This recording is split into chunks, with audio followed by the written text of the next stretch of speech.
চট্টগ্রামের বাঁশখালী উপজেলা পরিবার পরিকল্পনা কার্যালয়ের সহকারী অফিস সহকারী শাহ আলমকে ঘুষে টাকাসহ হাতে নাতে গ্রেফতার করেছে দুর্নীতি দমন কমিশন বা দুদক।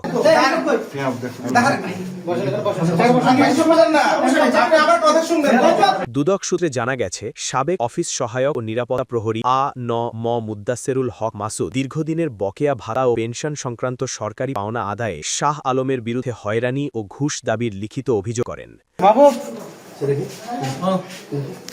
অভিযোগের প্রেক্ষিতে দুদকের কমিশনের অনুমোদনক্রমে চট্টগ্রাম সমন্বিত জেলা কার্যালয় ২ থেকে অভিযান চালানো হয়। অভিযানের সময় অভিযোগকারী মাসুদের কাছ থেকে ২০,০০০ টাকা ঘুষ গ্রহণের সময় শাহ আলমকে হাতে নাতে ধরা হয়।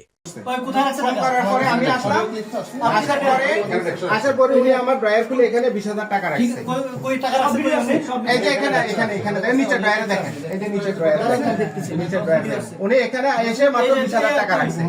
২০,০০০ টাকা রাখার পরে আমি এই বিষয়ে কিছু জানি না, উনি এসে সাথে ২০,০০০ টাকা রাখছে। বলেন আপনি আমি